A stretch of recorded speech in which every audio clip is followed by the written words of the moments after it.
Hello, I'm Bruce Davie. My current position is that I'm one of the two co-founders of Systems Approach, which is a little company that produces educational materials. My area of research, broadly speaking, is in computer networks. And my connection to Edinburgh University is that I was a student here from 1985 to 1988, and also very pleased to be the recipient of an honorary doctorate from Edinburgh in 2013. So, Systems Approach is a two-person company, and our roots go all the way back to 1995 when Larry Peterson and I started writing our first textbook together, an introductory textbook for computer networking students, typically used for undergraduates and sometimes graduate level computer science classes. And over many years, we've been revising that book and publishing it in a very traditional manner with a big publisher. We recognized about 10 years ago that there was an opportunity to move to an open source publishing model where we take all of our content, we make it all available freely online. And not only do we publish it online, but we use software tooling to make it easy for other people to contribute to the book. And so just like an open source software project, we accept input from the community. People can tell us when they've found bugs. They can make suggestions. We review them. And if we like them, we commit them into the book. And this repository is being constantly updated. And so our book is updated every single day. Maybe not every day do we find something that needs to be updated, but the website is always up to date with whatever changes we got most recently. And then every once in a while, we publish a print version of the book based on all the contributions we've received over the years. So it's really like an open source software project, except that we produce books rather than software. And over the last couple of years, we've broadened our offering to include not just our original big book on computer networks, but a number of smaller books on more focused topics. So we've done books on 5G, on cloud computing, on software-defined networking, and we're continually expanding the set of things that we publish. But I'd say if you were to say what's the one thing that's really different between us and, say, a traditional publisher, it's this open source model where we're really focused on making our content freely available and on gathering input back from the readers and the broader community to produce books that are better than what we could do on our own. So what we call the big book is a roughly 600-page book about computer networks, everything that you would want to understand if you were a student trying to learn how the internet works. What does it take to design a protocol? What does it take to make a network that does certain things? And it walks the reader all the way through from the fundamental problem of like, how do you connect two computers together to how do you build a network as big and as successful as the internet? And it covers, many, many different technical aspects of that set of problems. So that's what we call the big book. And there's many other competing books in that area, but it's your general. If you were taking a networking class, this is the kind of book you would use. The smaller books that we've been working on, as I said, more focused on specific topics. As an example, the 5G book, it's actually about a specific implementation of a 5G communications service that Larry was directly involved in building and operating. And so we've written the book not only to explain to people what are the basic operating principles of 5G networks, but how they can get access to their own software that they could then go and build and deploy themselves. So it's a very hands-on approach to help people understand how they could tackle that particular aspect of networking. Every book that we've done has some amount of connection to existing open source software so that people can actually get their hands onto a system and play with that system as they learn about the technology. So it's a bit more practical than, say, a lot of other textbooks. So I took on the role of CTO for Asia Pacific and Japan at VMware in about 2017. And it's a role that can be often defined by the person in the role. So as a person who really likes explaining technology, I kind of use my position as CTO to both express VMware's technical vision to our customers and also to try to lay out for our people out in the field, the people who are responsible for getting our technology into the hands of customers, help set the agenda for them so that they could be also conveying VMware's vision to the customer base. I was responsible for about 600 pre-sales engineers. Those are the people who have an engineering background, but actually work hand in hand with customers to help them choose and deploy appropriate technologies. And so my role effectively was to be the technical spokesperson for the company. Sometimes the CTO, which really is a chief technology officer, it's sometimes called the chief talking officer because you spend a lot of time talking to people about technology. And it's sometimes called the chief travel officer because you have to fly all around the place to visit the customers. So I actually did all of those things, and I flew all over the place between India, China, New Zealand, Australia, you name it. If it was in that Asia-Pacific region, then I flew there at some point and met some customers and talked to them about the technology. VMware is a pretty well-known company in enterprise software, but not so well-known outside of that universe. Their products help people run their own private data centers and operate the sort of internal IT. So it's a company that has a lot of software tools, including storage products, networking products, and operational tooling for running private data centers. And so it's quite a big, complicated company with a lot of software products. And so one of my challenges as CTO was to have enough understanding of all the different things that VMware did that I could present a somewhat coherent view of the company to our customers and to the other people in the field that I was working with.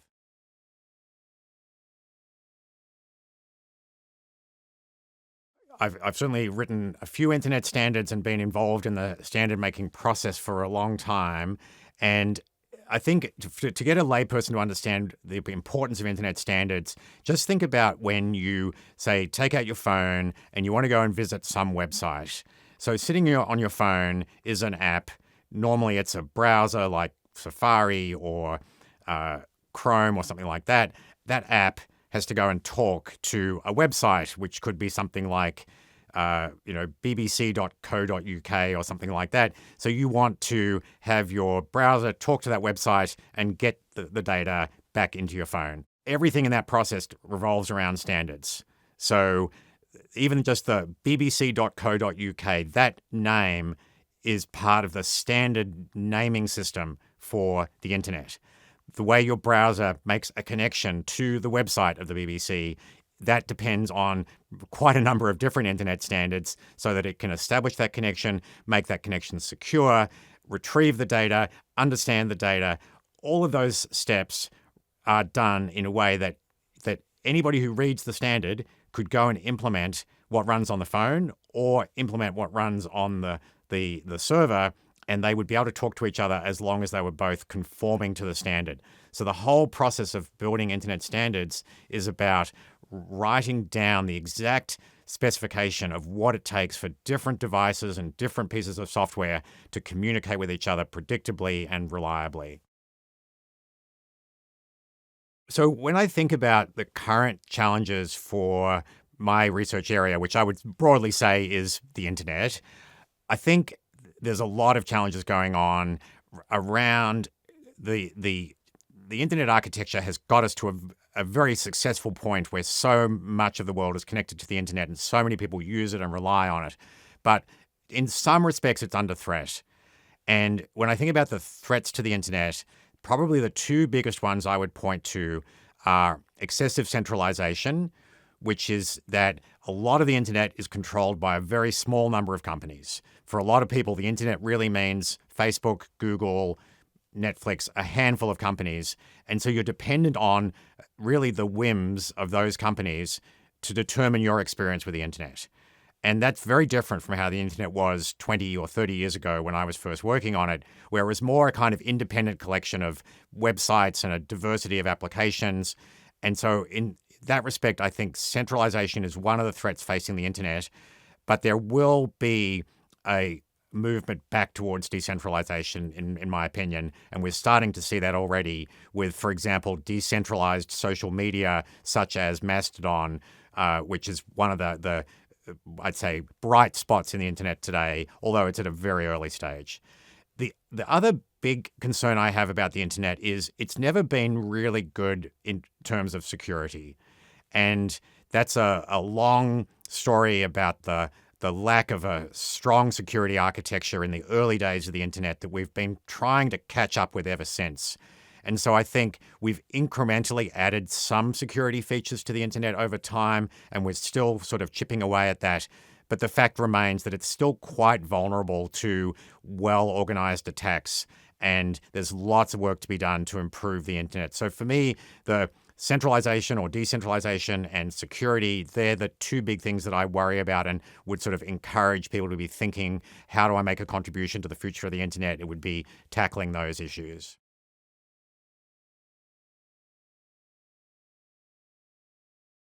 It's clearly quite daunting to go up against the really big players in the internet today. And I think that the approach has to be to offer something that they don't offer as opposed to just trying to go against them head to head.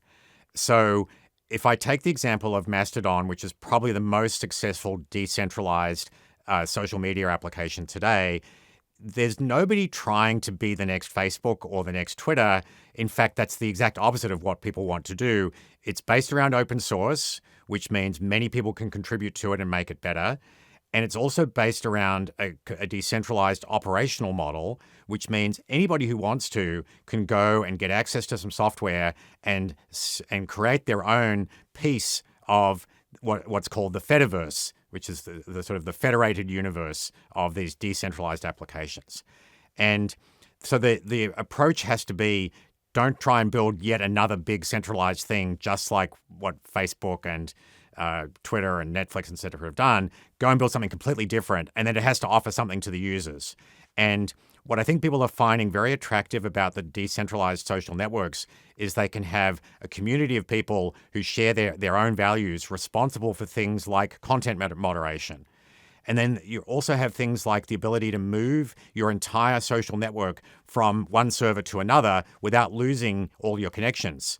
So, there's a massive switching cost if you would say, I want to leave Facebook and go to some other social network, because you'd lose all of your connections to other people. But with these decentralized social networks, you can actually move from one server to another and take your network with you. So those are examples of offering something to the user that makes it attractive. Now, I'm giving the optimistic view here. There's definitely plenty of challenges there, but that I think is the sort of the key ingredient to try to be disruptive and competitive in a world where there is this tendency for the big centralized players to sort of have a winner-take-all mentality. I think I've had some very good pieces of luck in my career, and I think you need a certain amount of luck, and then you need to have the opportunity to take advantage of those pieces of luck when they come your way.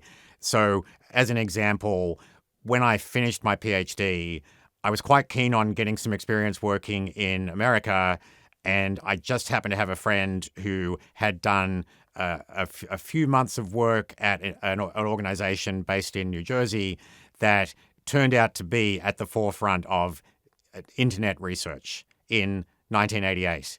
Well, that was a very good place to be in 1988 because most people hadn't even heard of the internet in 1988. And so the random connection of where I wanted to be and where my friend had happened to work, that caused me to end up at a place that was very, very positive for my career. I think from that point on, I followed what could be considered a fairly straightforward path because I've done networking ever since. But I had to make a couple of big decisions around jumping from one company to another, and in particular the decision to jump to the startup, which was driven a bit by, I feel like there's a better team that I can work with than the one I'm currently working with, and so the startup team was very attractive. And there was also keeping an eye on what was going on in the industry, and there was a particular thread of research in the sort of 2005 to 2012 era where networks were becoming more software defined, and I recognized that was likely important. And so that was probably one of the rare occasions where I did something quite smart in my career, and I spotted this trend, and I made the observation that there was a little company that was going to capitalize on it, and I jumped over there instead of staying in my big company, which was not going to capitalize on that. So I think there's maybe a few bits of advice in there about trying to track the trends, but also taking advantage of the opportunities that come your way, which in many occasions will be quite random. So the idea of software-defined networking, it's really about networking that is more configurable by the user of the network rather than just being something that is shipped from the vendor with a fixed set of functionality. And so if you look at a traditional networking device, it normally comes from a big company like a Cisco or a Juniper, and they make these hardware devices, and they come with a lot of software. So there's always software in networking. But in the old way of building these devices, you bought from one vendor a bundle, a piece of hardware and a piece of software, and it all worked together. And the functionality you got was what the vendor gave you. It was very much like what you used to get with mainframes. A mainframe computer came with hardware, operating system, applications, all put together by IBM or whoever your favorite mainframe vendor was. And then, these days you buy a server from one company, an operating system for another, and applications come from all over the place. So they disaggregated what was going on in the server business a long time ago. The same thing happened eventually to networking, where the software and the hardware became disaggregated, and it was possible now for operators or researchers to reprogram that software so that the combination of hardware and software had capabilities that were not just limited to what the vendor was thinking about.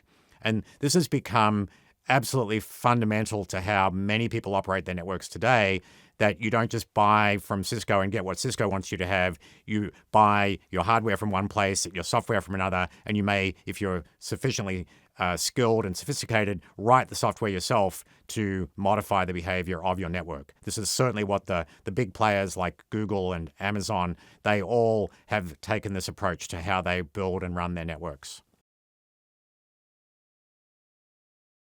You could say it's a flavor of decentralization because you've now said instead of Cisco being the controller of what my network does, it's now a much bigger collection of players. So it is, in a sense, another way of thinking about decentralizing the control of what networks do. So for somebody going to work in a startup, I think my first piece of advice would be choose your startup carefully. I was very fortunate in that I've really only worked for one startup, which was Nicira. And some people would say it was quite big for a startup. It had 100 employees or so when I joined. But it was a startup with a very clear vision of what they wanted to achieve and a very well-defined idea of what the product was going to be. Although it's common that startups don't really know what their product is in the early days. By the time I joined Nicira, they did have a clear vision of that. And I think for me, the most important thing was that it was an incredible team. And as part of my process of deciding should I go and work for Nicira, I went and met with a lot of members of the team so that I could be confident that I would fit in and that I would be happy working with those people. So I think establishing that fit at the personal level is super important if you go to work at a startup. And I think that's something a lot of people might miss. I think the other thing I would say is that on average, startups are unsuccessful. It's a sad fact of life, but the number of startups that get funded and then ultimately don't either get to go public or don't have a successful acquisition, it's the majority, and it's a substantial majority of startups that you could do a lot of work, and at the end of it, you don't successfully bring a product to market or see a successful sort of exit for that company. So you should have your eyes open about what you're trying to do if you go to a startup, because you need to accept that it may not be the thing that gives you that satisfaction of building a new product that is successful. You may not actually get rewarded financially for all the hard work you did. So you better enjoy the work. And that was my attitude when I went to my one startup. Was I knew that it might fail, but I also knew that I liked what the team was doing. I liked the team as individuals. I had faith that they were good people to work with and that I would have a good time even if we were unsuccessful. As it turned out, we were successful. So I got everything I could have asked for, but you can't count on that.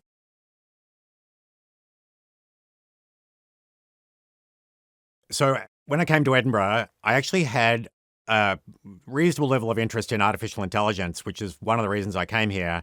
Although in those days, AI and computer science were completely separate departments, and I registered in computer science. But I did actually spend a little bit of time visiting the AI department, but eventually I settled onto a fairly standard computer science line of research, which was around how to design and verify hardware, particular large silicon chips. And so my thesis was all around formal methods for designing and verifying silicon chip designs. That was a challenging experience for me. And from my perspective, probably the best thing I got out of my time at Edinburgh was figuring out how to organize my own program of research without really being told in any detailed way what I should be doing. And so this idea that your supervisor would give you a very broad outline of what he thought was a good idea, but was not standing over your shoulder to say, do this, do this. It was more figure out something that is relevant and that will pass the test of being a significant contribution to knowledge sufficient to get you a PhD. So for me, it was actually the process that was probably the most valuable thing for me. I've learned a whole lot of different things technically as part of that process, but actually the process of organizing my research, of writing about it, of deciding what I was going to cover, of figuring out how to get more information than what I came in with, all of that was for me the most beneficial thing. And it's why I feel that I really benefited from my time in Edinburgh.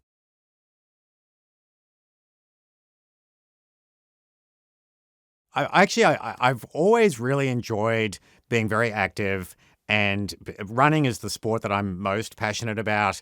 I sort of found out at an early age that I was reasonably good at running and pretty terrible at most other sports. And so I put my energy into running. And it was particularly while I lived in Edinburgh that I went running almost every day as part of my daily routine.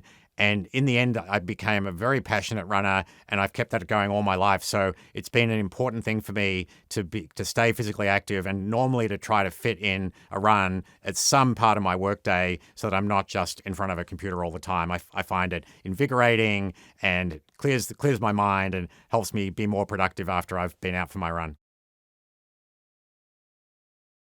Yeah, so I used to go for my lunchtime runs out of King's Buildings, mostly around Blackford Hill and Braid Hills. And I think over time I ran all of the seven hills of Edinburgh. And so I actually love that aspect of Edinburgh, that you can be in almost any part of the city and find a hill with grass that you can go running over. So I've had to say, favorite loop, it's probably something involving Blackford Hill and Braid Hills.